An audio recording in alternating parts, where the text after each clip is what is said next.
Rodrigues e invadiu a área. De calcanhar, o camisa 9 devolveu para a finalização perfeita do lateral, forte, sem chances para Matheus Cunha. A bola ainda pegou no travessão antes de entrar. Gabi perde pênalti. O controle passou rapidamente para o Flamengo, que ao subir a marcação, colocou os zagueiros do Cruzeiro em dificuldades. Foram alguns erros em sequências. Apesar disso, o time de Sampaoli não conseguia finalizar. A primeira veio aos 16, em pênalti marcado após a revisão do árbitro no vídeo. Pedro foi lançado na área e caiu após choque com Igor Formiga.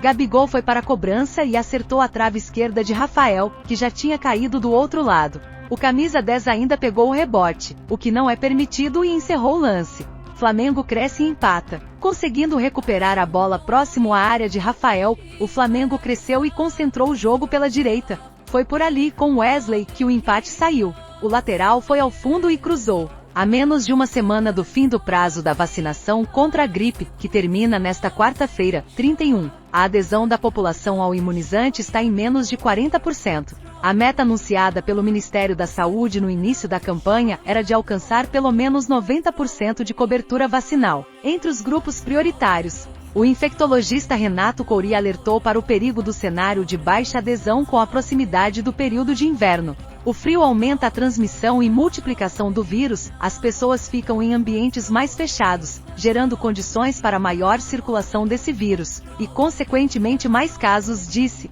Felipe Salto, economista-chefe da corretora Warren Rena, não se define propriamente como um defensor do novo marco fiscal. Considera, contudo, que nutre uma visão pragmática sobre o assunto. As críticas de que as normas são frágeis rebate, de que adianta ter regras duras se ninguém as cumpre. Salto, ex-secretário de Fazenda de São Paulo em 2022 na gestão de Rodrigo Garcia, também não poupa seus colegas economistas que elogiam o teto de gastos. Por quê? É o que ele explica a seguir, em entrevista como o senhor avalia a última versão do novo marco fiscal. O balanço, até aqui, é que está na direção da responsabilidade fiscal. Existe uma regra de gastos e outra de resultado primário, relação entre as receitas e despesas do governo central, sem considerar o pagamento de juros. A novidade é que a norma do primário está ligada ao controle do crescimento despesas.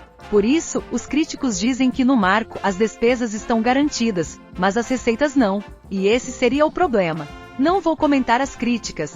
Vou dizer o que penso do novo marco. Em primeiro lugar, não é o que eu teria feito. Mas, do jeito que está, não se trata de uma regra que reduz o gasto público, ou mesmo, que faz essa despesa crescer muito menos. Ele nem se propõe a isso. Por outro lado, condiz se garante que a despesa crescerá menos. Menos do que o quê? Do que cresceria na ausência dessa norma. As críticas dizem que o arcabouço não serve para nada. A resposta é que sem ele, a situação seria muito pior. A dívida seria mais alta e os juros também. O deputado Cláudio Cajado, relator da proposta do PPBA, deixou os anéis irem embora para manter os dedos. Ele cedeu na questão de 2024, ano para o qual existe uma regra especial que permite o maior limite de gastos. Mas a proposta final é um pouco melhor do que a inicialmente feita pelo governo.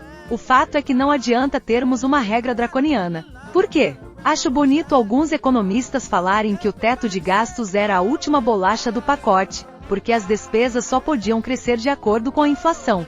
Mas aí vem o detalhe. Mostre-me um ano de vigência do teto em que a despesa cresceu apenas pela inflação. Eu digo em qual ano? Nenhum. Isso nunca aconteceu. Então, o que adianta ter uma regra dura se ninguém cumpre? Agora, isso não significa que temos de jogar a toalha. O que é preciso fazer? Precisamos encontrar um caminho do meio. Algo que seja exequível e estimule uma conduta responsável.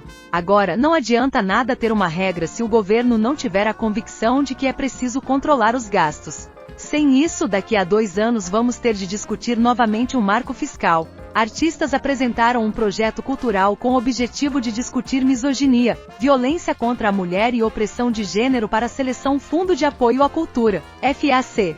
A proposta acabou reprovada. No entanto, um detalhe chamou a atenção quando verificaram a banca de seleção. Descobriram a